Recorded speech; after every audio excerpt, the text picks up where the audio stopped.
रात को ये दिल की आवाज़ और जो ख्यालात का उन्होंने इजहार किया और जो उन्होंने बात अपने बात से आज़ाद किया, मैं समझता हूँ कि उससे हमें मुस्तैद भी होना चाहिए और वो गलतियाँ हमें उससे करनी चाहिए। मुझका ख्याल है कि ये पाकिस्तान को कैसे मुल्क नुकसान पहुँच सकता है।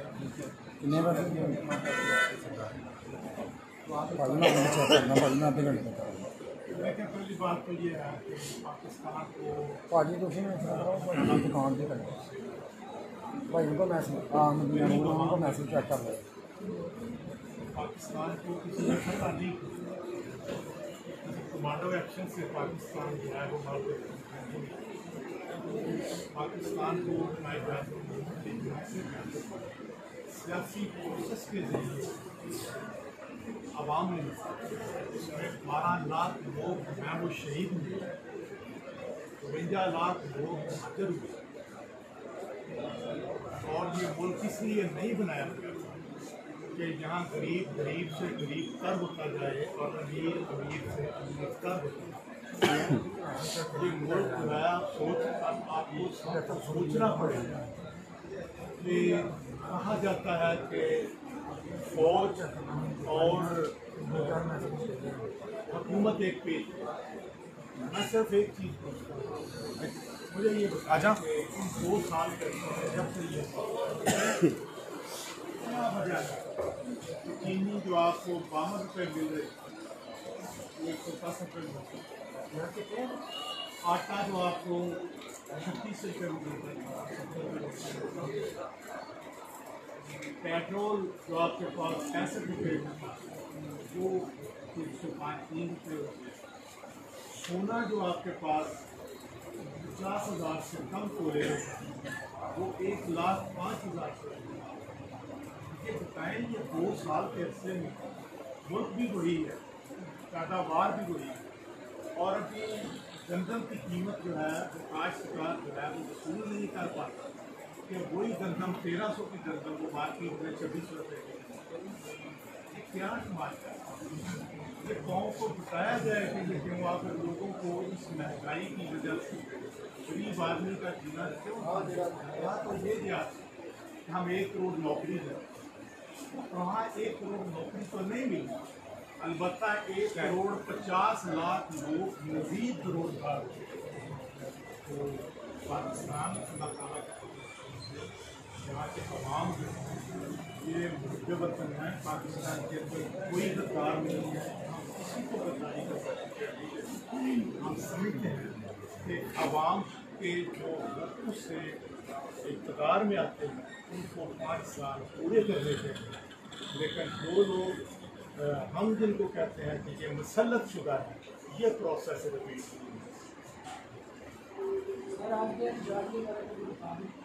आज का एहतजाज अभी रिंगल चौक में मैं भी वहाँ पे शामिल होने वाला हूँ, मैं जा रहा हूँ वहाँ पे, मेरे साथी जा रहे हैं।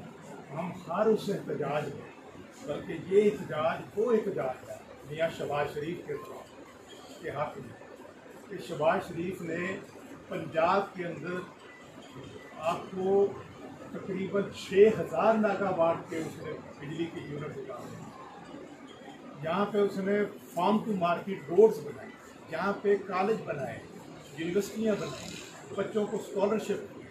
शहबाज शरीफ ने क्या गुनाह किया कि शहबाज शरीफ को अब भी उसके ख़िलाफ़ कोई केस नहीं है और अब उसको जेल में बंद कर दिया। हम तमाम जेलें जो है वो बर्दाश्त करने के लिए हमें कोई फ़र्क नहीं पड़ता। हम समझते हैं कि मियाँ नवाज शरीफ का बयानिया अवाम की तर्जुमानी करता है और मियाँ नवाज शरीफ जो है अल्लाह ताला ने उनको इस काबिल किया है कि वो बात कर सके। इस कदर मजाक उड़ाते हैं नवाज शरीफ को। उनकी मिसेस बीमार थी तो उन्हें कहते थे ये बीमारी नहीं है और उसको यकीन दिलाना पड़ा मर के कि मैं बीमार हूँ। और यहाँ पे एक दिन मैं मियाँ नवाज शरीफ साहब की तीमारदारी के लिए गया, असल साहब के साथ हम 5-6 लोग थे। हमें डॉक्टर ने बताया जी कि इस वक्त इनके प्लेटलेट्स जो हैं वो 6000 हैं। फिर उसने बताया जी ये 20,000 है। हम आप कौन घंटा वहाँ पे बैठ के मियाँ साहब के साथ बातें करते हैं। जब प्लेटलेट्स जो हैं वो कम होते हैं, ये लोग ही बता सकते हैं जिसके साथ बीत रही है कि वो किस हालत में है। मैंने 1 घंटा तो फिर डॉक्टर की तरफ से मैसेज आता कि मियाँ साहब के जो प्लेटलेट्स हैं वो 6000 और हम सब उठ के फौरन हमने कहा अब ये हमारा काम तो था, लेकिन ये तो डॉक्टर जांच की और आप ये फिर कहते हैं रमन रमन और अगर वो मर जाता है तो इसका मतलब क्या है? अगर वो मरता नहीं है तो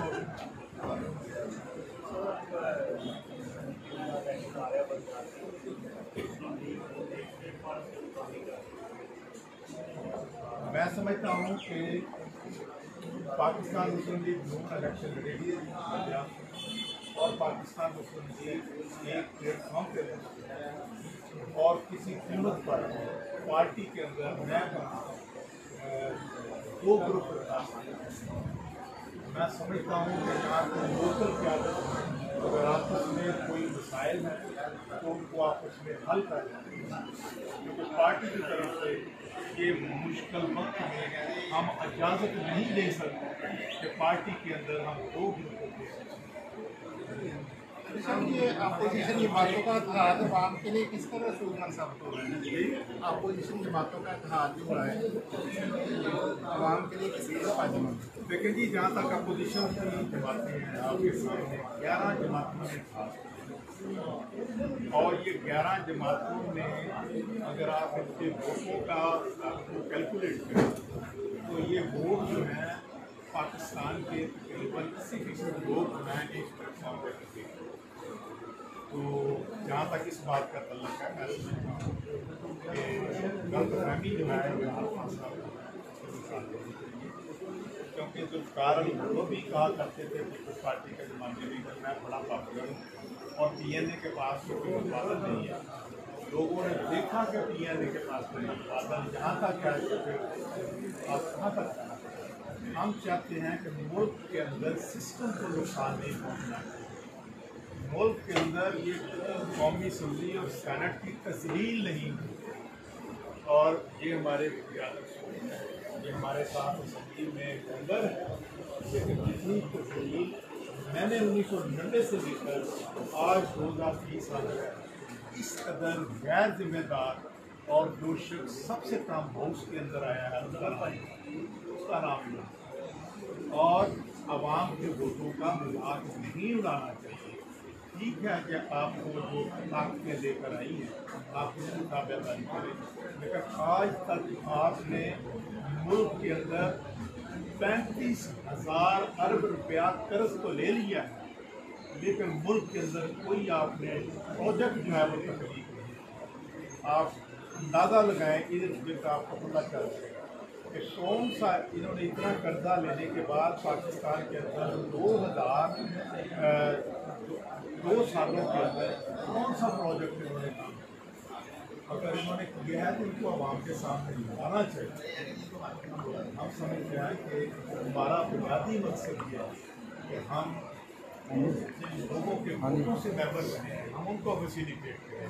मैं समझता हूँ कम अज़ कम इन 2 सालों में ना हमने लोगों को महंगाई को कम किया, ना हमने लोगों में बेरोजगारी जो है उसको मैंने गलती नहीं है ठीक है ना आप देखिए ना डॉलर की कीमत जब हम लोग थे तो 102 रुपये आज 170 रुपये।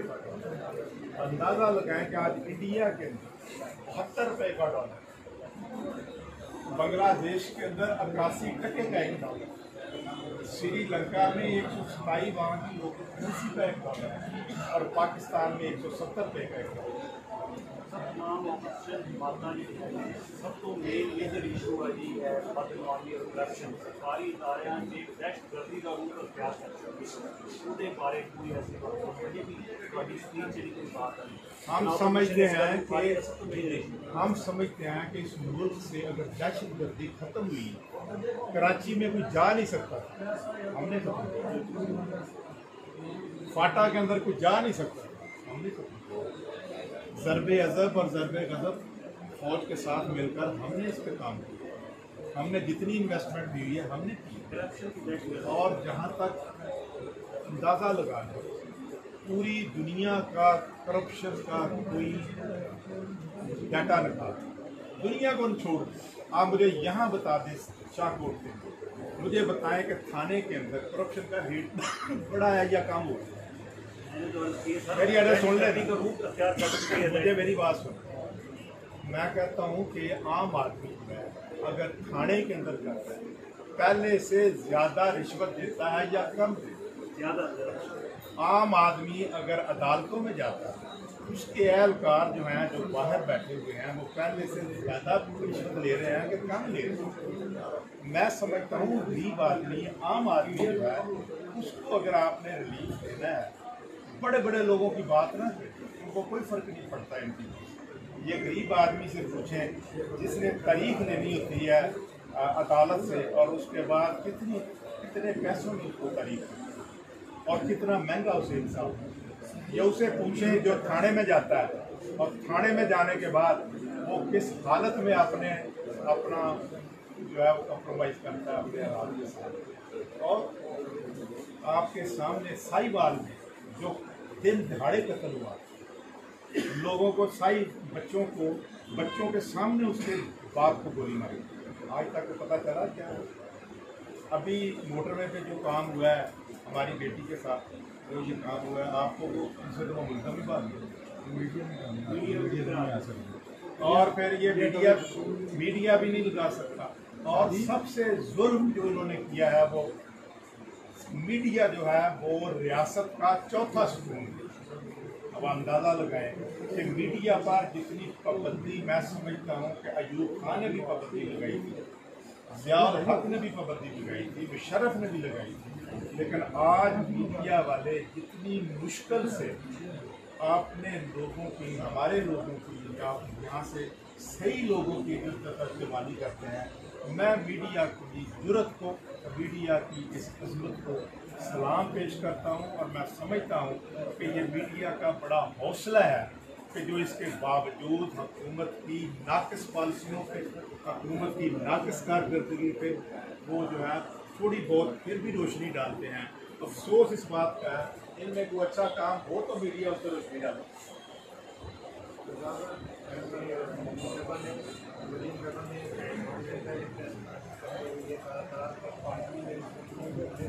सारे लोग नहीं है, ऐसे नहीं है जो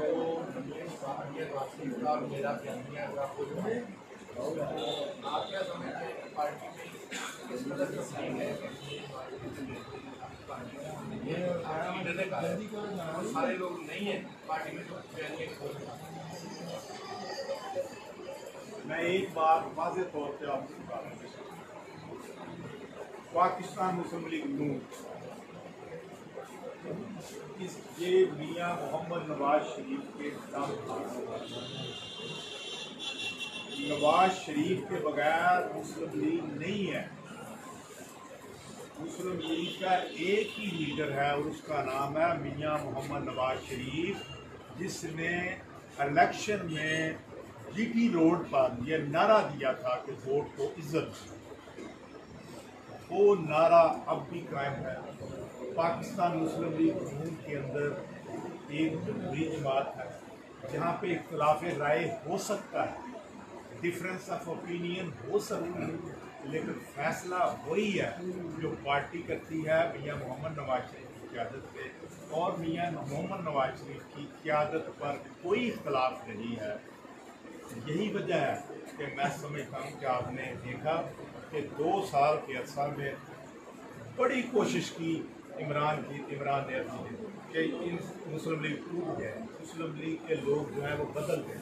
आपने देखा नहीं कि नवाज शरीफ को उन्होंने सदर भी नहीं बनने दिया, किस तरीके से रूल्स को उन्होंने, जब हमने पार्लियामेंट में सदर बनाया इन्होंने फिर एक नया कानून, नया ऑर्डिनेंस जारी करके मियाँ नवाज शरीफ को पार्टी की सदारत से हटा दिया। हमने मियाँ नवाज शरीफ को 7,000 अपना रहबर मुंतखब किया है। हम मियाँ मोहम्मद नवाज शरीफ के कारकुन हैं। मियाँ नवाज शरीफ की क़यादत, मियाँ नवाज शरीफ आज इशारा करें आपने पार्टी से इस्तीफे देने हैं। हम समझते हैं मियां नवाज शरीफ के कदमों में वो इस्तीफे दें। सभी एक मुकामी लेवल का सवाल है कि बलदियाती इलेक्शन की यहाँ पर आने हैं, तो उसके बारे में क्या मैंने इसका जवाब दे दिया है, पहले दे दी। मैंने आपकी ख्वाहिश के मुताबिक जो आप पूछना चाहते थे उसका बड़े तफसील से जवाब किया। मेरी इनसे दरख्वास्त था कि अगर ये लेट आया तो आपसे ठीक है। तो और सब ठीक है। हाँ जी। बाकी मैं आप सबका इंतहाई मशकूर हूँ। और शाहकोट के अंदर इन 2 सालों में इतनी बड़ी तादाद में नौजवानों का यहाँ पे जमा होना मियां मोहम्मद नवाज शरीफ की क़यादत में, और फिर मैं समझता हूँ कि मुस्लिम लीग के प्लेटफॉर्म पे यूथ के मेरे भाइयों का इकट्ठे होना, मैं इन सब का मशकूर हूँ कि इन्होंने मुझे इस काबिल समझा और मुझे यहाँ पे दावत दी। मैं इनका शुक्रिया अदा करता हूँ और इनको यकीन दिलाता हूँ कि मुस्लिम लीग नून आपके जज्बात और एहसासात के मुताबिक मियां मोहम्मद नवाज शरीफ की क़यादत में किसी बात पे कोई कंप्रोमाइज़ नहीं करेगा। चौरी मामा पर जीतता है, चौरी मामा पर जीतता है, चौरी मामा पर जीतता है। बाकी मैं इंतहाई गुनाहगार आदमी हूँ। मैंने मुझे अल्लाह पाक ने मौका दिया है, आपकी 6 मरतबा मैं उसका शुक्र अदा करता हूँ। और मैं चैलेंज करता हूँ यहाँ के जितने लोकल जो हैं वो मैंने मुंतखब हुए हैं, वो मेरे साथ मेरे जो कारनामे मेरे जो काम हैं उनके साथ मुवाजना बैठ के कर लें, कागज़ पेंसिल लेके उनका जायज़ा लेकर करें कि मैंने यहाँ पे शाहकोट में आपकी खिदमत की है, या उन लोगों ने जिन्होंने यहाँ पे बरादरीज़म का नारा लगा के आए, जो यहाँ पे इलाकाइयत का नारा लगा के आए। मैंने ना सियासत में बरादरी की कभी सियासत की है, ना मैंने इलाके की कभी सियासत की है। मैं शाहकोट के लोगों का, भाइयों का, दोस्तों का, बेटों का, बेटियों, और मुझे फ़ख्र है कि 1998 में जब मैंने यहाँ पे शाहकोट में गर्ल्स डिग्री कॉलेज बनाया था और उसकी क्लासेस शुरू कराई थी, आपको याद होगा ज़िया अहमद खां मेरे MP थे। ईमानदारी से कहता हूँ कि मियां शहबाज शरीफ साहब ने जब इजाज़त दी, सब लोगों ने कहा कि यहाँ पे BA की क्लासेस मैं नहीं, क्योंकि सांगला 10 मील के फासले पे है, शाहकोट फैसलाबाद 20 मील के फासले पे है। शाहकोट में वज़ीर ने भी कहा, सेक्रेटरी ने भी कहा कि यहाँ कॉलेज नहीं होना चाहिए। मैं मियां शहबाज शरीफ का मशहूर हूँ। उन्होंने लिखा कि मैं तमाम रूल रिलैक्स कर हुक्म देता हूँ। 1998 की जो सेशन है, इसकी BA की क्लासेस जो है शाहकोट में 1 जून या 1 जुलाई से शुरू हुई। मैंने खुद यहाँ पे आके उस क्लासेस की और फिर उस कॉलेज का जो इन्होंने हशर किया, मेरी बेटियों ने इनको बाद में इन्होंने जूनियर पब्लिक स्कूल में भेज दी और फिर मेरी बेटियों ने यहाँ पे जुलूस निकाला क्योंकि दाखिले नहीं जा रहे थे। मैं समझता हूँ कि मैं अल्लाह पाक के मैं सर्व सजूद होकर जितना शुक्र अदा करूँ, और मेरा उस दिन ईमान पुख्ता हो गया था कि मेरी बेटी यहाँ पे ये करेगी और मेरी बेटियाँ जो है वो मेरे लिए दुआ मांगेंगी, और जब उनकी दुआएँ वो दुआ मांगेंगी तो दुआएँ कबूल होगी। तो अल्लाह पाक दुआ कबूल करेगा, दुनिया की कोई ताकत मेरा नहीं। आज भी मैं उस कॉलेज को देखता हूँ वो किस तरह बना। फिर मैंने वो डायलॉग मियां शहबाज शरीफ से बस भी लेके दी, ये दूसरा कॉलेज भी बना। मुझे फ़ख्र है कि यहाँ पे भी, सांगलेल में भी, सफराबाद में भी, खानका डोगरा में भी मैंने अपनी बेटियों के 10 डिग्री कॉलेज आपके लिए। यहाँ पे भी तहसील हेडक्वार्टर अस्पताल, सफराबाद में भी तहसील हेडक्वार्टर अस्पताल, सांगला हिल में भी तहसील हेडक्वार्टर। अल्लाह पाक के फजल से जो कुछ भी कर सकता हूँ, लेकिन मैंने कोशिश की है। जो काम यहाँ पे हुए हैं वो मियां मोहम्मद नवाज शरीफ की क़यादत में पाकिस्तान मुस्लिम लीग नून ने किए हैं, जिससे मेरा सर फ़ख्र से बुलंद होता है कि मेरा उस पार्टी से ताल्लुक़ है जिसने इस इलाके की साहब हम भी करते हैं मतलब खान साहब इतना प्यार और 6 दफ़ा किसी 1% बल्कि नहीं पाते कौमी सर के किसी 6 मरतबा मुझको हो चुके अवाम की मोहब्बत ही कामा की मैं कह रहा हूँ जी कि मैंने 9 इलेक्शन टेस्ट किए। 9 इलेक्शनों के बाद मैं खुद सोचता हूँ कि लोग थक गए हैं मुझे वोट दे दे। मैंने पिछली दफ़ा भी पूछा था लोगों से कि यार मुझे वहाँ खड़ा करें, आप थक गए हैं, बस करें। मेरे इलाके के लोगों ने कहा तुम हमारे घरों में वोट लेने आते हो, तुम थक गए। ठीक है जब आप कहते हैं। और ये देखें मेरे साथ बार बटन कैसा लाता जो मेरे आपको जो कैंडिडेट का लाता जो पिछली दफ़ा मेरे साथ इलेक्शन में हुआ ऐसे पहले कभी नहीं हुआ। मेरा अपना एमपीए जिसको मैंने एमपीए बनाया था तारक महमूद भाई, उसने पाकिस्तान मुस्लिम लीग नून इंतखाबी निशान पार्टी कभी ऐसे हुए।